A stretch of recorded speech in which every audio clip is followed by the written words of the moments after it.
The skies above Chicago turned an eerie shade of green as a massive alien ship descended from the heavens. People stopped in their tracks, staring upward with wide eyes filled with both awe and fear. Cars screeched to a halt on the highways, and pedestrians froze on sidewalks unsure whether to run or stay still. The air buzzed with tension, like the calm before a storm that everyone knew was coming but couldn't escape. Captain Daniel Hayes stood at the edge of Millennium Park, his boots planted firmly on the ground. His face remained calm, though his mind raced with possibilities. Beside him, Lieutenant Emily Ross adjusted her radio headset, her sharp gaze scanning the horizon for any sign of movement. Both wore combat gear, prepared for whatever might come next. They were part of the rapid response team sent to assess the situation when reports of the alien craft first came in. The alien vessel loomed over Lake Michigan, its surface shimmering like liquid metal under the dim sunlight. It didn't make a sound, which made it even more unsettling. Its sheer size dwarfed every building in the city, casting long shadows across the streets below. Smaller ships began detaching from the main vessel, gliding smoothly toward the shore. Each one hovered momentarily before landing on the outskirts of the city with soft thuds that vibrated through the ground. Daniel clenched his jaw as he watched the smaller crafts deploy. "Hold your positions," he ordered into his radio. "Do not engage unless provoked." He glanced at Emily, who nodded in agreement. Neither of them wanted to start a fight without knowing the aliens' intentions. From the landed ships emerged strange creatures. They looked nothing like humans, tall, insect-like beings with armored exoskeletons that gleamed faintly in the light. Their limbs moved with precision, and their heads tilted curiously as they scanned their surroundings. Some carried weapons that emitted a faint glow, pulsating rhythmically as if alive. The sight sent chills down the spines of the soldiers watching from a distance. Private Ryan Cole shifted uncomfortably behind a barricade. He was young, barely out of training, and this was far beyond anything he'd imagined facing. His hands trembled slightly as he gripped his rifle. "What do we do now, sir?" he whispered to Daniel, trying to keep his voice steady. "We wait," Daniel replied quietly. "Let's see what they want." One of the aliens stepped forward, clicking and humming in a series of sounds that seemed almost musical. Emily quickly pulled out a portable translator device, hoping to decipher the message. Her fingers flew over the controls as she worked to match the alien language with known patterns. After a few tense moments, the device spat out a rough translation. "Surrender. You are outnumbered." The words echoed in Daniel's ears. Outnumbered? That much was true. The aliens had technology far beyond anything humanity possessed. But surrender wasn't an option. Not yet. "Tell them we're here to negotiate," Daniel said to Emily. She hesitated, then keyed in a response and broadcast it back to the aliens. The lead creature paused, its head tilting again as if processing the reply. For a moment it seemed like communication might be possible. But chaos erupted seconds later. Ryan accidentally fired a warning shot into the air, startling everyone, including the aliens. The loud crack of the gunshot shattered the fragile silence. Immediately the aliens raised their glowing weapons, and beams of energy streaked through the sky. Soldiers dove for cover as explosions rocked the area, sending debris flying in all directions. Emily shouted orders into her radio, trying to coordinate a defense. Daniel barked commands to his team, urging them to hold their ground. Smoke filled the air, making it hard to see. The aliens advanced steadily, their movements unnervingly coordinated. Every time a soldier tried to aim, the aliens seemed to anticipate their actions, dodging shots with ease. Dr. Laura Bennett crouched behind a crumbling wall nearby, clutching her research tablet tightly. She wasn't a fighter. She was a scientist brought along to study the aliens if contact became possible. Now she felt utterly useless. "We can't just shoot them," she yelled to anyone who would listen. "There has to be another way." Daniel heard her but didn't respond. He was too busy trying to keep his team alive. Bullets ricocheted off the aliens' armor, doing little damage. Their glowing weapons, however, cut through human defenses with terrifying efficiency. Soldiers fell one by one and panic started to spread. Laura crawled closer to Daniel, her heart pounding. You need to let me try talking to them again, she insisted. If we keep fighting, we'll lose everything. Daniel hesitated. He didn't have time to argue, but he also couldn't ignore the desperation in her voice. Finally, he nodded. Fine, but you'd better be quick. With shaking hands, Laura grabbed a white flag and stepped out from behind the barricade. She held it high above her head, moving slowly so as not to provoke the aliens further. Her legs felt like jelly, but she forced herself to keep walking. One misstep could mean death. As she approached the nearest alien, it stopped advancing. Its weapon lowered slightly, though it didn't fully relax. Laura swallowed hard and spoke into her translator device. We don't want to fight, she said, her voice trembling. Please, and let's talk. For a moment, nothing happened. Then the alien tilted its head again and emitted another series of clicks. The translator struggled to interpret, but eventually it produced a single word. Why? Laura exhaled sharply, relief washing over her. At least they were listening. She explained that humanity wanted peace, that this misunderstanding could be resolved without bloodshed.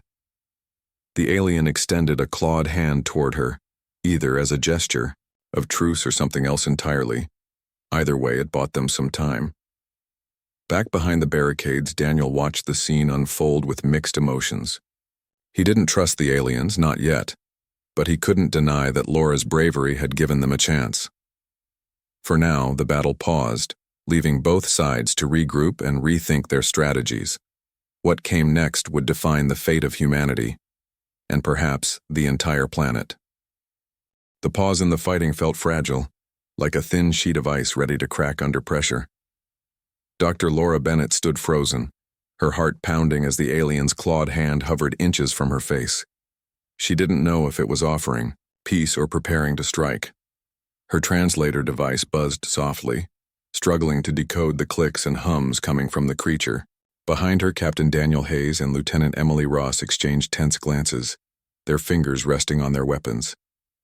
Finally, the alien pulled its hand back and emitted another series of sounds. The translator spat out a rough translation. Explain. Laura swallowed hard, trying to steady her voice. We're not your enemies, she said slowly. We want to understand you. Why are you here? The alien tilted its head again, as if considering her words. Then it clicked once more and the translator produced another phrase, survival. Laura frowned, unsure what that meant. Before she could ask for clarification, the alien turned and signaled to its companions. They began retreating toward their smaller ships, leaving the humans baffled. The sudden withdrawal gave everyone a moment to catch their breath, but no one relaxed. The aliens weren't gone. They were regrouping. Back at the barricades, Daniel gathered his team for a quick debrief. What did they say? He asked Laura, his tone urgent but controlled. They mentioned survival, Laura replied, still shaken. I think they're running from something. Maybe that's why they came here. Emily frowned. Running from what? And why attack us first? Daniel shook his head. It doesn't matter right now. We need to figure out our next move. If they come back, we can't rely on talking alone. We need a plan. Private Ryan Cole, who had accidentally fired the warning shot earlier, looked down at his boots, guilt written all over his face. Sir, I messed up, he muttered. If I hadn't... Enough, Daniel interrupted, cutting him off. We don't have time for blame. Focus on what's ahead. As the soldiers regrouped, Laura returned to her research equipment. She sifted through data collected during the brief encounter, hoping to find clues about the aliens' technology and behavior. Kevin Lane, the tech specialist assigned to assist her, joined her a few minutes later. Anything useful? He asked, peering over her shoulder. Maybe, Laura said, pointing to a spike in energy readings recorded when the aliens fired their weapons. Their tech seems to operate on frequencies we've never seen before. If we can disrupt those frequencies, we might be able to disable them without killing anyone, Kevin nodded thoughtfully. I'll see what I can do with the drones, but it'll take time. Time was something they didn't have much of. Within hours, the aliens reappeared, this time in greater numbers. Their ships circled overhead, casting long shadows across the city. Soldiers scrambled into position, their nerves stretched taut. Daniel gave the order to hold fire unless attacked, but everyone knew it was only a matter of time before the aliens made their move. This time, the aliens approached differently. Instead of advancing directly, they formed a perimeter around the human forces, cutting off escape routes. One of the larger creatures stepped forward, emitting a series of sharp clicks. The translator struggled to keep up, but eventually, it produced a chilling message. Surrender or perish. Daniel clenched his fists. He couldn't surrender, not yet, but he also couldn't risk losing more lives. We need to buy ourselves some time, he muttered to Emily. Any ideas? Emily glanced at Laura, who was frantically typing on her tablet. Dr. Bennett, how close are you to figuring out their weak points? I'm working on it, Laura replied, her eyes glued to the screen.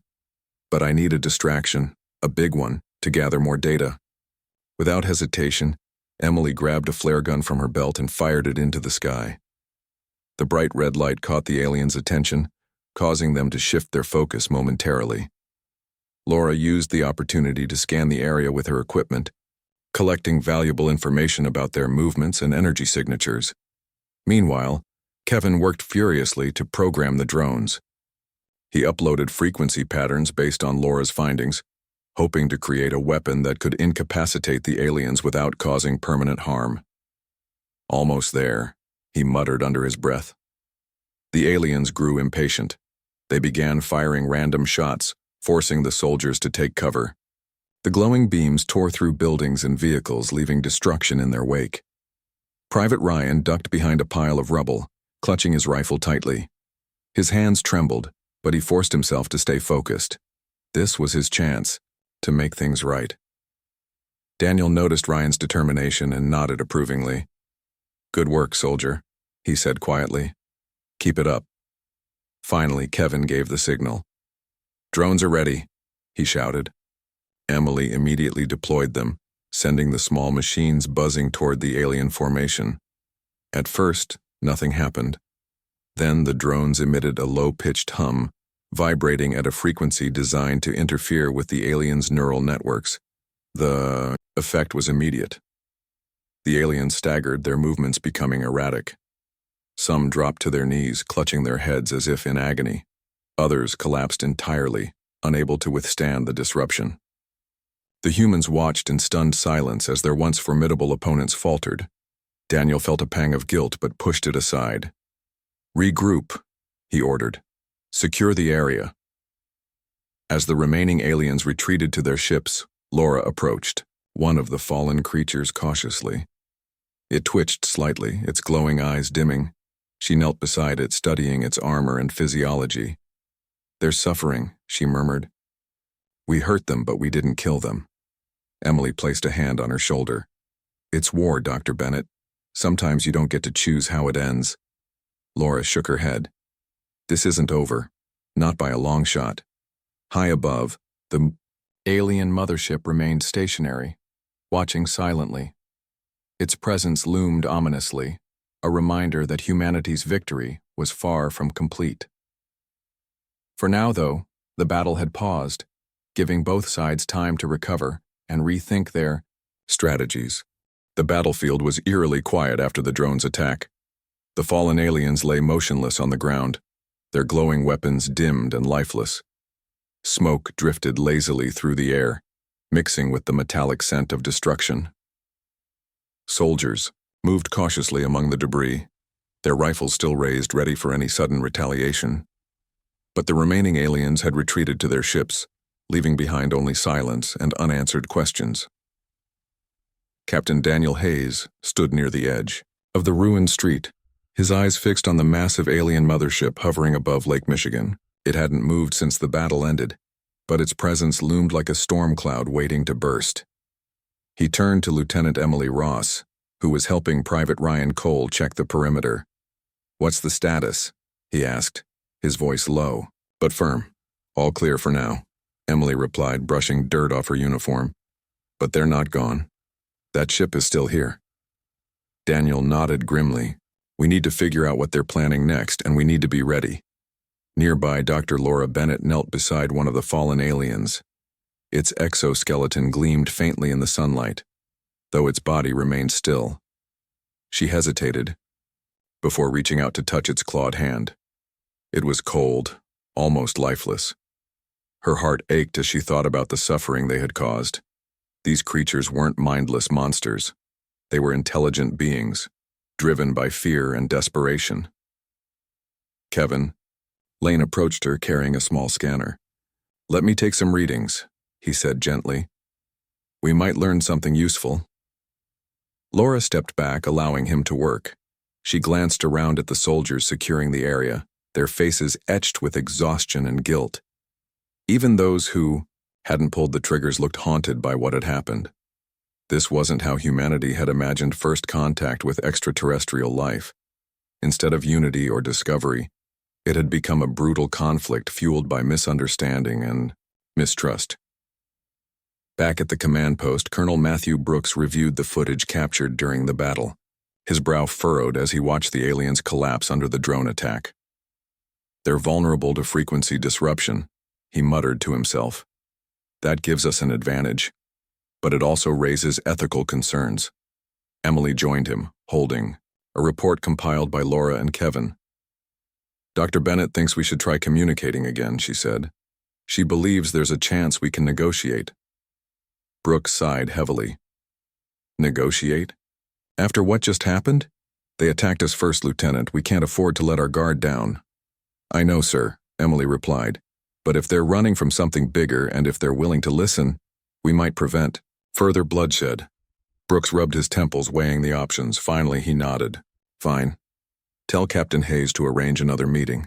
But this time we go in with clear terms. No more misunderstandings." Daniel received the order with mixed feelings. On one hand, he understood the importance of diplomacy.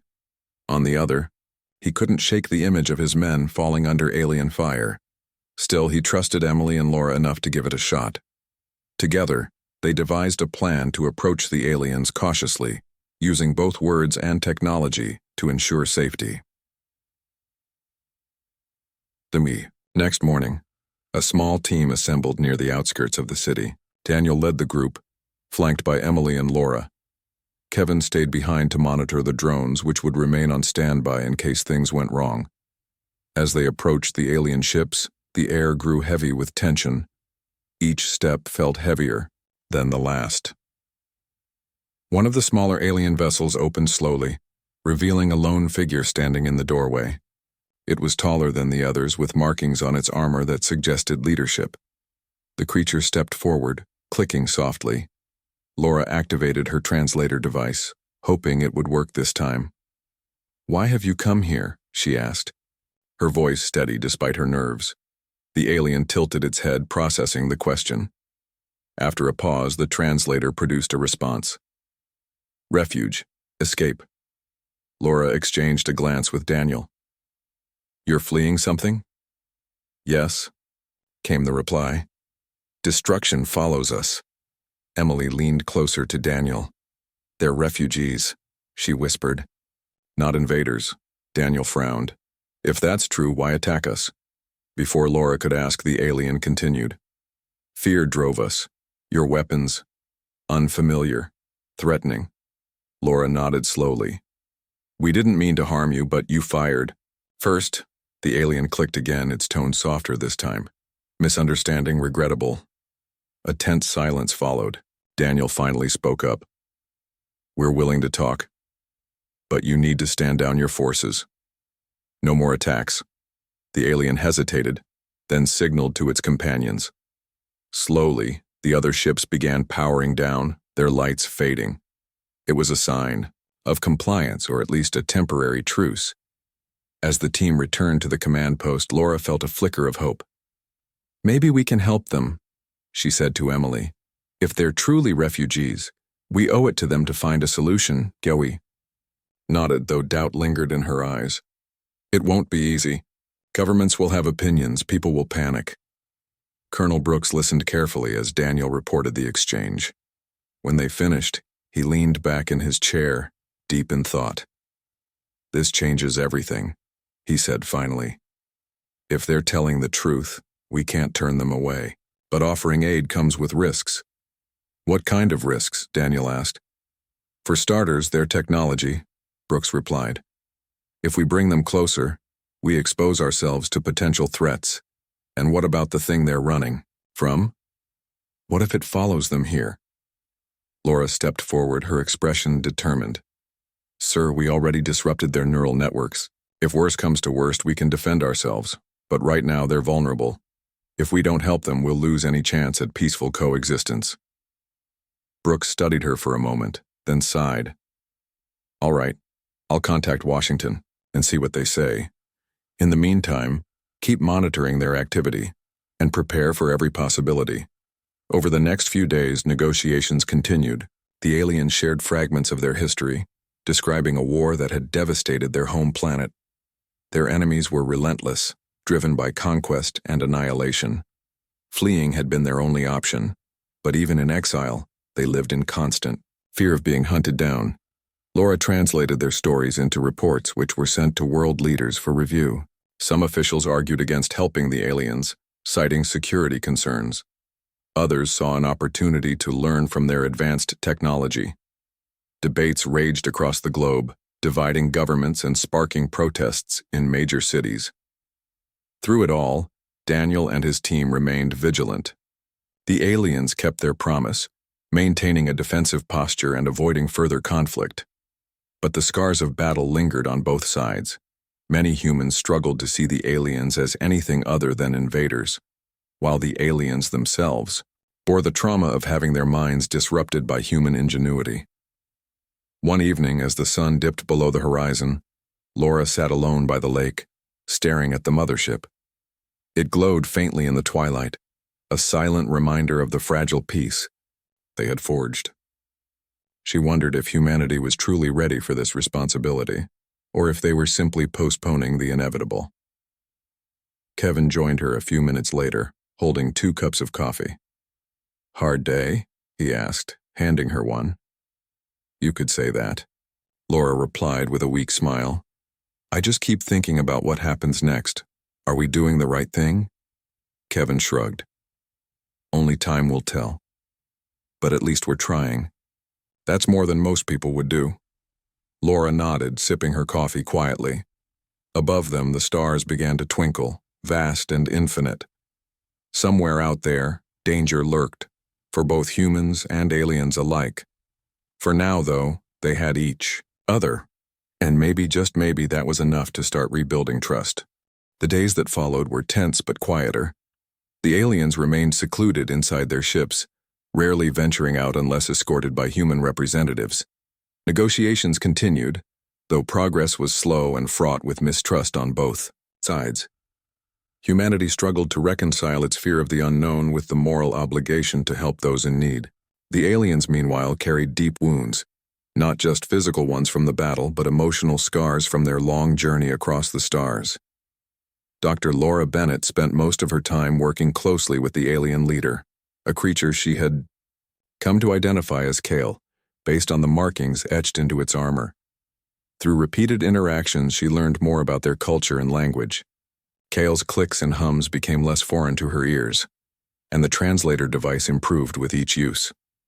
Despite their differences, Laura found herself growing sympathetic toward them. They weren't monsters. They were survivors like anyone else trying to escape destruction. One afternoon, Kale shared a memory through gestures and fragmented phrases translated by the device. It described a world consumed by fire, cities crumbling under relentless attacks. Their enemies, an even more advanced species, sought only domination. The aliens had fled not out of cowardice, but out of desperation. Home lost, Kale said, its tone heavy with sorrow. No return. Laura listened silently, her heart aching at the weight of Kale's words. She relayed the story to Captain Daniel Hayes and Lieutenant Emily Ross later that evening. They sat together in a makeshift command tent, maps and reports spread across, a table lit by dim lanterns. They're refugees, Laura said firmly. Not invaders. If we turn them away, we're no better than the ones who destroyed their planet. Daniel rubbed his temples, exhaustion evident on his face. I get it, Laura. But this isn't just about us. Governments around the world are divided. Some see helping them as a risk we can't afford. Others think we should focus on protecting ourselves first. Emily nodded. And what about the thing chasing them? What if it comes here? That's why we need to act now, Laura insisted. If we work with them, maybe we can prepare for whatever follows. Their technology could give us an edge. Kevin Lane entered the tent holding a tablet filled with data. I've been analyzing their energy signatures, he said. Their weapons run on frequencies tied directly to their neural networks. That's why our drones affected them so much. It disrupted their ability to function. Daniel frowned. So if we use that tech again, we could disable them completely. Possibly, Kevin replied, but it would cause serious harm, maybe permanent damage. Laura shook her head. We can't do that, not unless we have no other choice. The group fell silent, each lost in thought. Outside, the wind rustled through the trees, carrying with it the faint hum of the alien ships. The mothership still hovered over Lake Michigan, a constant reminder of the delicate balance they were trying to maintain. Colonel Matthew Brooks called a meeting the next morning. Representatives from various governments joined via video link, their faces filling screens set up in the command center. The room buzzed with tension as arguments erupted over how to handle the situation. Some leaders demanded immediate action, while others urged caution. We can't let emotions cloud our judgment, one official argued. These creatures may seem harmless now, but what happens when they decide they want more? Another countered. They came here seeking refuge. Turning them away makes us no better than the enemy they're running from. Brooks listened carefully, weighing every point. Finally, he spoke. This decision will define us, not just as a nation, but as a species. If we help them, we take a risk. But if we don't, we lose any chance at trust or cooperation. After hours of debate, a compromise was reached. Humanity would offer temporary refuge to the aliens, allowing them to repair their ships and recover. In exchange, they would share knowledge of their advanced technology, particularly methods for sustainable energy production. Both sides agreed to strict boundaries, monitored by human forces. When the terms were presented to Kale, the alien leader hesitated before nodding slowly. Agreement understood. It clicked. Gratitude. Laura felt a surge of relief but knew the hardest part was yet to come.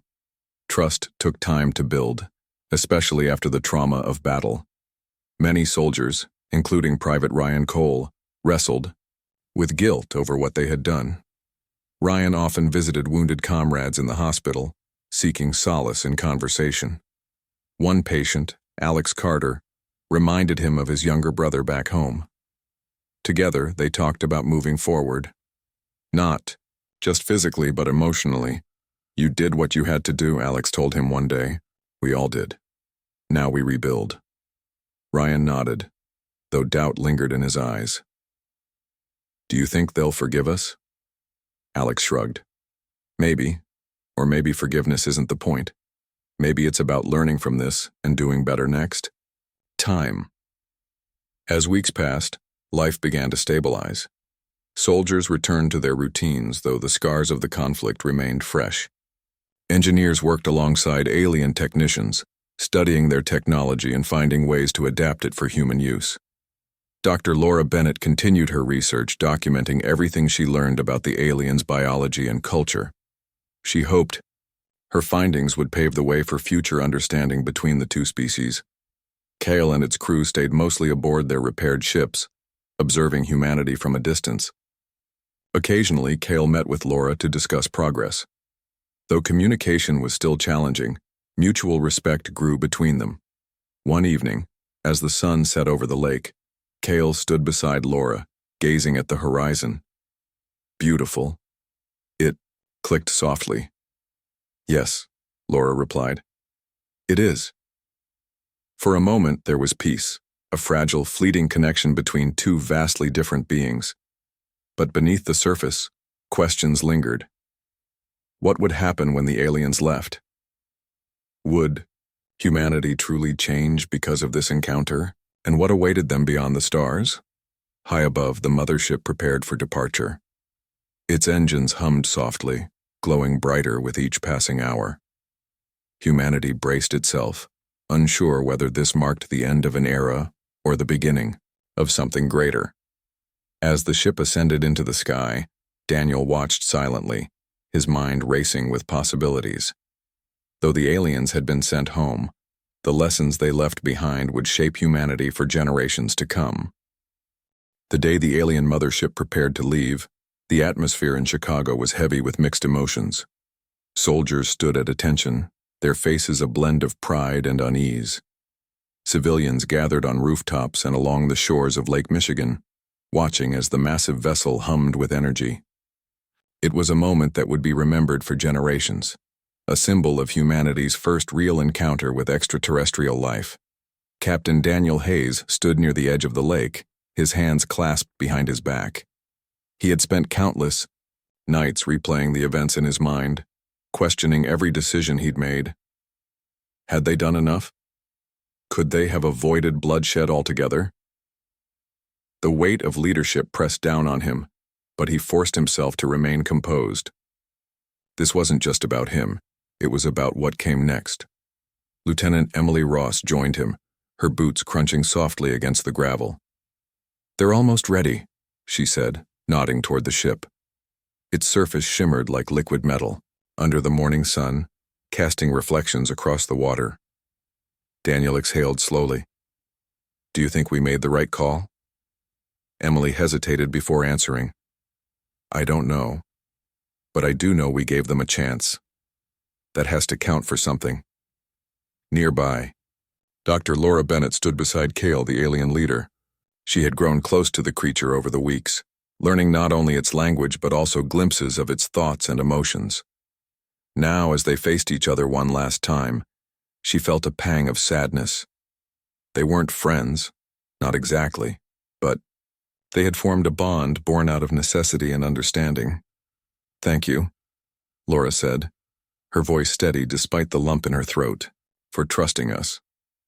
Kyle tilted its head, clicking softly. The translator device buzzed, producing a simple phrase: "Trust fragile. Hope stronger." Laura nodded, blinking back tears. "We'll try. For both our sakes." As Cale turned to board the ship, it paused and extended a clawed hand toward Laura. She hesitated, then reached out and touched it lightly. The gesture was small but significant, a promise of sorts, though neither side could fully comprehend what lay ahead. High above, the engines of the mothership roared to life, sending vibrations through the ground. Soldiers saluted as the ICA craft began to ascend, its glowing lights dimming gradually. The smaller ships followed, forming a protective formation around the larger vessel. Within minutes, they were nothing more than specks in the sky, disappearing into the clouds. Back, on the ground, silence settled over the crowd. People exchanged glances, unsure how to feel. Some cheered softly, relieved that the immediate threat was gone.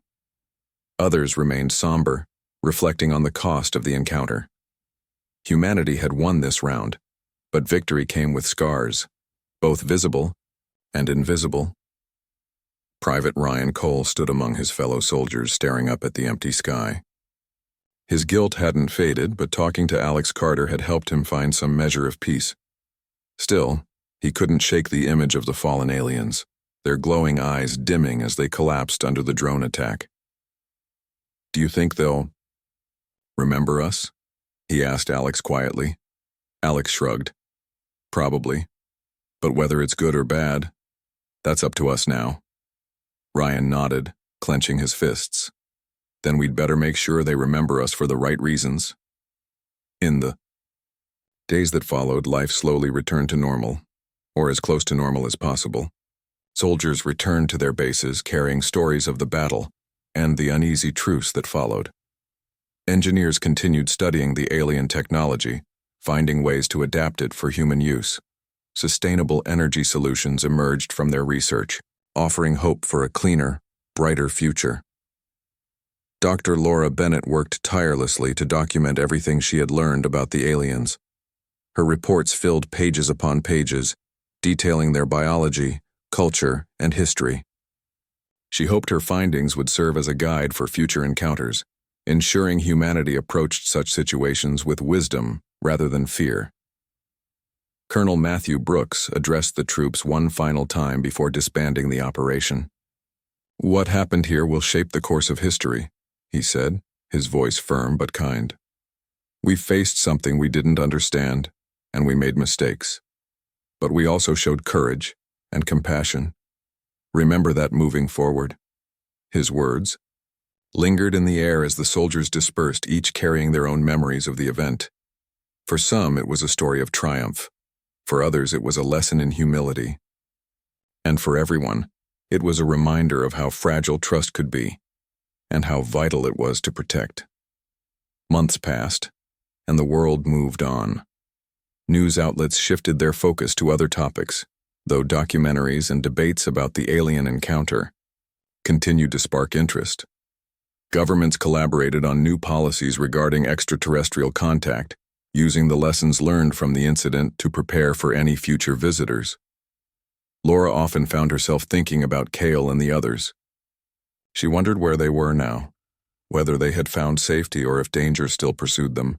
Late at night, she would sit by her window, gazing at the stars and imagining the vastness of space, the endless possibilities and unknown threats waiting beyond Earth's atmosphere. One evening, Kevin Lane visited her apartment, bringing takeout and updates from the engineering team. "They've figured out a way to stabilize the alien energy frequencies," he said, setting the food on the table. "It's going to revolutionize power grids worldwide." Laura smiled faintly. "That's great. Maybe it'll help us avoid conflicts like this in the future." Kevin nodded, then glanced at her thoughtfully. "You miss them, don't you?" She sighed, leaning back in her chair.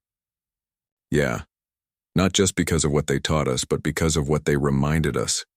We're not alone out here, and that changes everything." Years later, humanity looked back on the alien encounter as a turning point. It wasn't perfect, far from it, but it marked the beginning of a new chapter. People learned to question their assumptions, to seek understanding instead of jumping to conclusions. The memory of the aliens served as both a warning and an inspiration, urging humanity to grow beyond its fears and limitations. On clear nights, when the stars shone brightest, people sometimes claimed to see strange lights moving across the sky. Whether these sightings were real or imagined, no one could say for sure. But deep down, many hoped the aliens would return, not as enemies but as allies. And somewhere out there, in the vast expanse of the universe, Cale and its crew sailed onward, carrying their own memories of Earth. Their journey was far from over, but perhaps in time they too would find peace. A shared dream between two very different species, bound together by the fragile threads of hope and survival.